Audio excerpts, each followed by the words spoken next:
லவ்தேத்து இயேசுஸ் கிறிஸ்துஸ். இயேசு கிறிஸ்துவுக்கு புகழ்.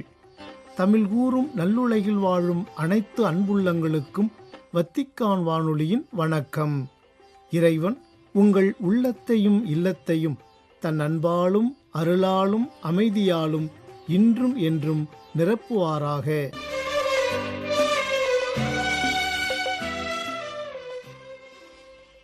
அன்பு நேயர்களே, வத்திக்கான் வானொலி இன்று உங்களுக்கு வழங்கவிருப்பவை தடம் தந்த தகைமை, விவிலிய தேடல் மற்றும் செய்திகள்.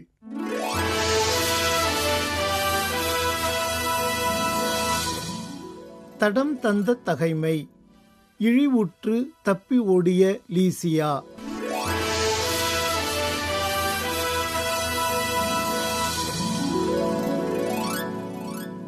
கோட்டைகளை லீசியா முற்றுகையிட்டது பற்றி மக்கபேயும் அவருடைய ஆள்களும் அறிய நேர்ந்தது.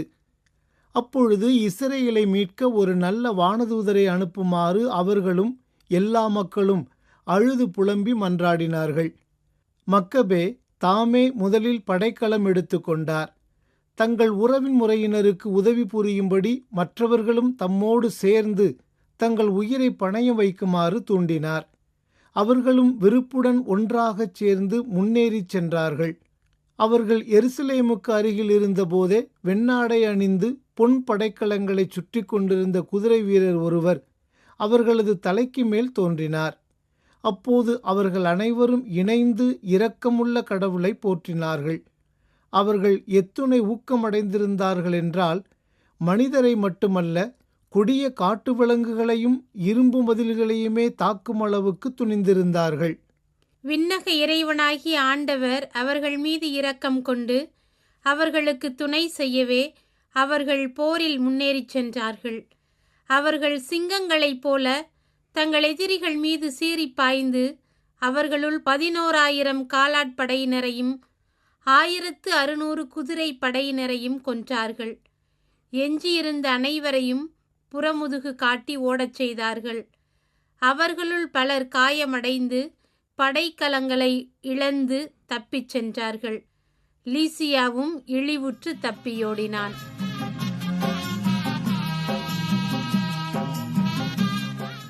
விவிலிய தேடல். திருப்பாடல் 35 பகுதி 2. வினை விதைப்போர் வினையறுப்பர். தேவ தரிசனம் தேடும் மனம் தினம், தேவன் வரவிலே ஜீவன் குருகிடும், இதை பாடாத நாளில்லையே, இதை தேடாமல் வாழ்வில்லையே. இறைவா இறைவா என் இதயம் இறைவா, இறைவா இறைவா என் இதயம் இறைவா. தேவ தரிசனம் தேடும் மனம் தினம், தேவன் வரவிலே ஜீவன் குருகிடும். அன்பர்களே, கடந்த வார நமது விவிலிய தேடலில் பகைமை வெறுத்து நன்மை புரிவோம் என்ற தலைப்பில் 35வது திருப்பாடலில் 1 முதல் 4 வரை உள்ள இறைவசனங்கள் குறித்து தியானித்தோம். இவ்வாரம் அதனைத் தொடர்ந்து வரும் 5 முதல் 7 வரை உள்ள இறைவசனங்கள் குறித்து தியானிப்போம். இப்போது அமைந்த மனதுடன் இறைவார்த்தைகளுக்கு செவிமடுப்போம்.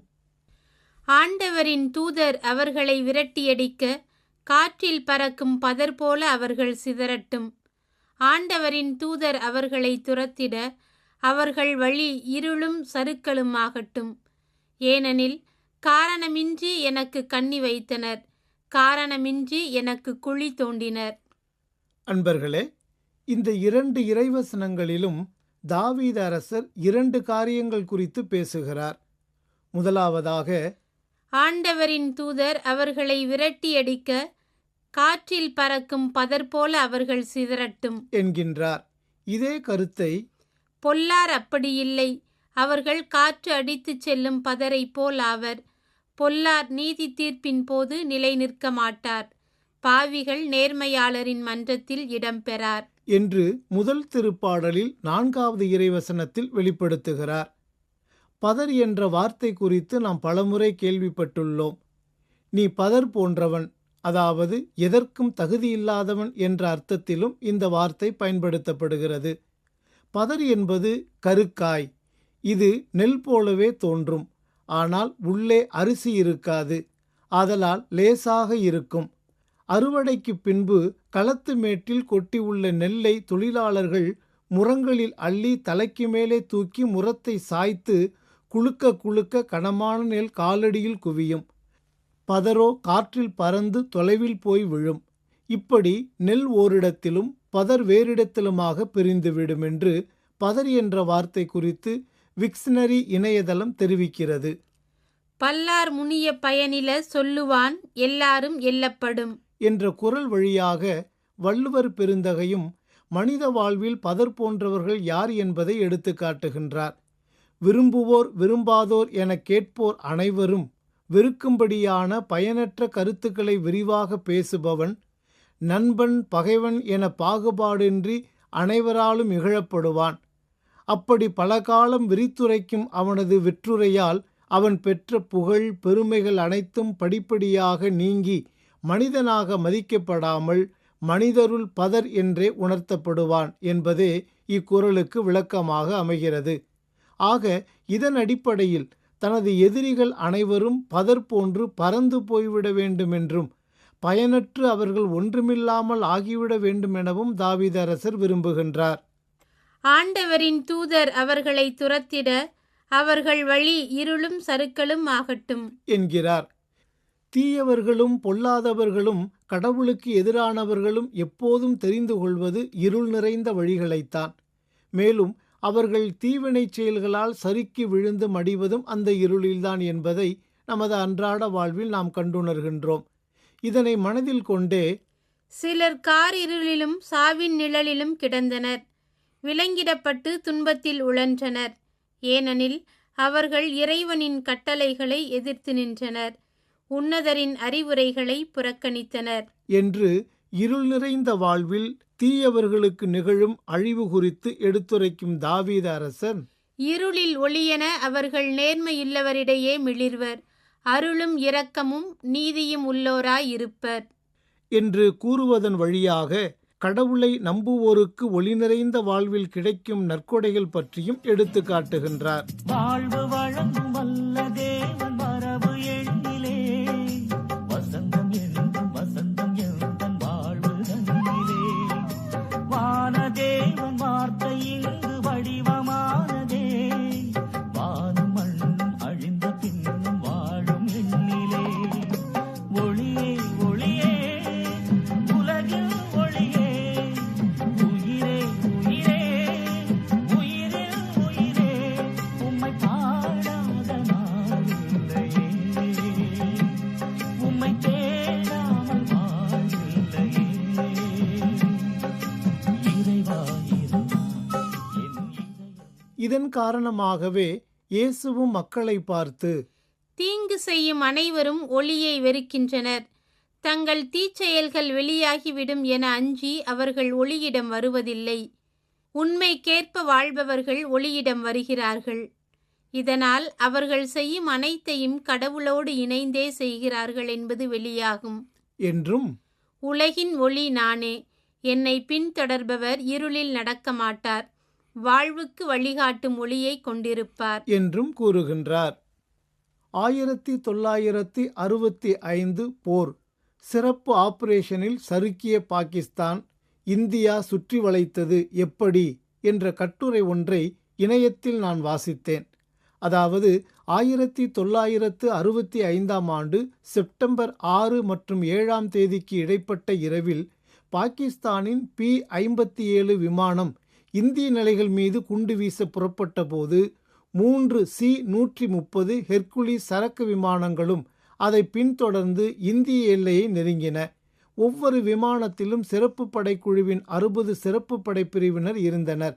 இரவின் இருளில் 3 இந்திய விமான தளங்களான ஹால்வாரா, ஆதம்பூர் மற்றும் பதான்கோட்டை ஆகியவற்றில் பாராஷூட் மூலம் தரையிறங்கி அந்த தளங்களை கைப்பற்றி அங்குள்ள இந்திய விமானப்படை விமானங்களை அழிப்பதே அவர்களின் குறிக்கோளாக இருந்தது. இரவு 2 மணியளவில் மேஜர் காலித் பட் தலைமையிலான 60 பாகிஸ்தான் சிறப்பு படைப்பிரிவினர் பதான்கோட்டை விமானப்படை தளம் அருகே தரையிறங்கினர். ஒன்றன்பின் ஒன்றாக பல இடையூறுகள் அவர்களை சோதித்தன. விமான தளத்தை சுற்றியிருந்த கால்வாய்கள், நீர்வீழ்ச்சிகள் மற்றும் சேறு நிரம்பிய வயல்கள் காரணமாக அவர்கள் முன்னேறி செல்வது மிகவும் கடினமாக இருந்தது. 3 மணி நேரத்திற்குள் பொழுது விடியத் தொடங்கியது. அதற்குள் ஒரு கிராமவாசி பாகிஸ்தானியர்கள் அங்கு தரையிறங்கி இருப்பது குறித்து பதான்கோட் துணைப்பகுதி தலைமையகத்திற்கு தகவல் கொடுத்தார். இந்த சலசலப்புக்கு இடையே ஏறத்தாழ 200 பேர் அவர்களை சூழ்ந்து கொண்டனர். அடுத்த 2 நாட்களில் பெரும்பாலான சிறப்பு படைப்பிரிவினர் கைது செய்யப்பட்டதுடன் அவர்களை வழிநடத்திய மேஜர் காலித் பட்டும் பிடிபட்டார். ஆக இருளில் தீமையான காரியங்களை நிகழ்த்த விரும்பியோர் அந்த இரவின் செயலாலேயே வீழ்ந்து போயினர் என்ற பேருண்மை இங்கே வெளிப்படுவதை பார்க்கின்றோம். அதாவது வினை விதைத்தவர் வினையறுப்பார், திணை விதைத்தவர் திணையறுப்பார் என்பதே உண்மை. அன்பானவர்களே, 3வதாக தாவீது அரசர் ஆண்டவரின் தூதர்கள் பற்றி எடுத்துரைக்கின்றார். அதாவது ஆண்டவரின் துணை கொண்டு அவருடைய தூதர்கள் எதிரிகளை வெட்டி வீழ்த்தும் வலிமை கொண்டவர்கள் என்பதை தாவீது உறுதியான மனதுடன் நம்பியவராக இதனை சொல்கிறார்.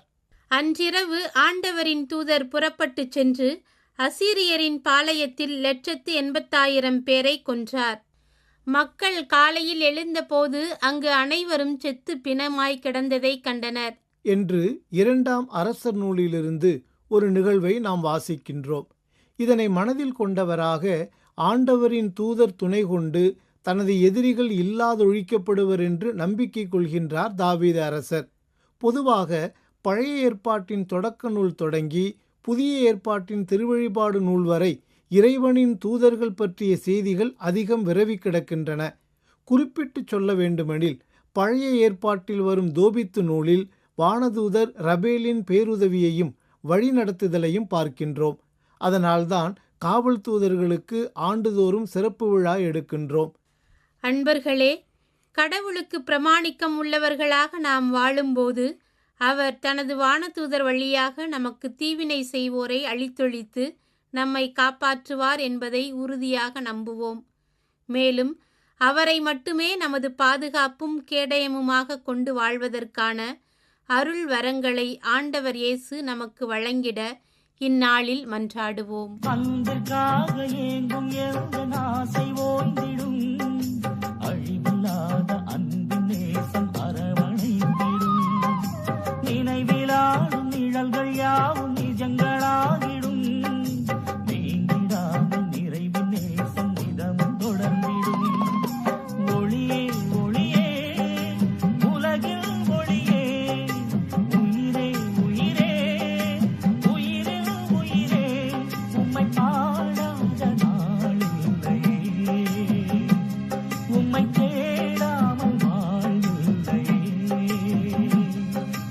இறைவா இறைவா என் இதயம் இணைவா, இறைவா இறைவா என் இதயம் இணைவா. தெய்வ தரிசனம் தேடும் மனம் தினம், தேவன் வரவிலே ஜீவன் உருகிடும், இதை பாடாத நாளில்லையே, இதை தேடாமல் வாழ்வில்லையே. வினை விதைப்போர் வினையறுப்பர் என்ற தலைப்பில் இன்றைய விவிலிய தேடல் நிகழ்ச்சி உங்களுக்கு வழங்கியது வத்திக்கான் வானொலி.